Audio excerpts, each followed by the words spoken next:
But again, a fiery opening statement, essentially saying he will not be intimidated by government when it comes to TikTok. I want to bring in Jeff Van Drew. He's a New Jersey congressman joining us live here. Congressman, thank you so much. And I'm sure you heard a little bit about that hearing there in some opening statements from TikTok. There's a lot of questions here. Senator Hawley's wondering how many CCP members sit on or employed by ByteDance, which is the company that owns TikTok.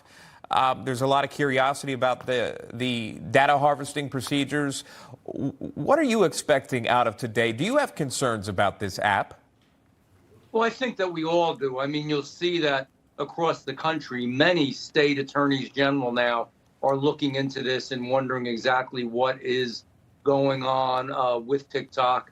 There's the concern that this information, regardless of what he said, that information that is of an important and confidential nature through TikTok is getting over to the Chinese Communist Party and is getting over to China.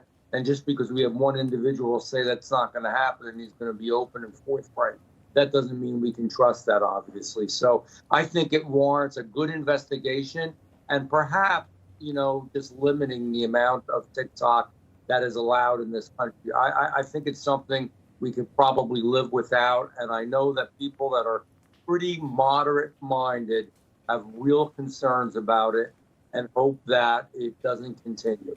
Sure. This hearing will continue throughout the day. A lot of concerns with it. There's already been a federal ban signed from the president and banned really in half the country. Statewide government devices.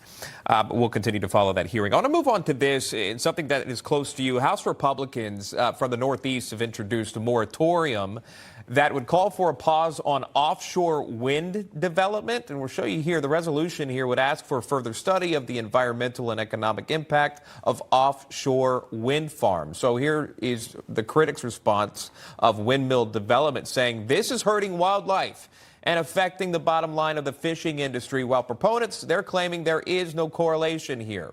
But this is in light of 23 dead whales washing up onto the North Atlantic coastline, primarily along the New York, New Jersey shore. Again, since December, Congressman, this obviously would impact you, your constituents. This windmill moratorium that is proposed, can you talk to us about this in this resolution?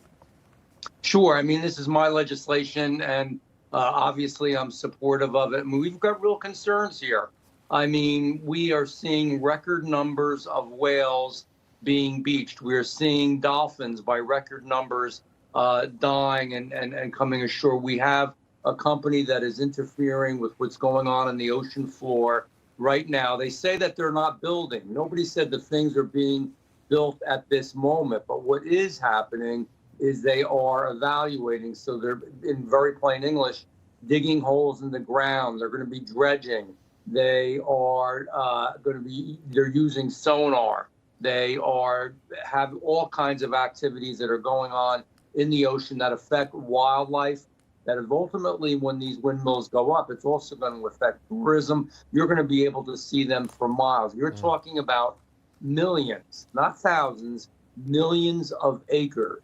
Hundreds of windmills, over 1,000 feet tall, 3 times the size of the Statue of Liberty. And don't tell me you can't see the Statue of Liberty at a distance. You sure can. So when you look at the aesthetics of it, when you look at the environment of it, when you look what it's going to do to business at the shore is a wonderful, beautiful area that, quite frankly, everybody comes down to the shore from Pennsylvania, from New York, from other states, to enjoy their summers and their springs and their falls.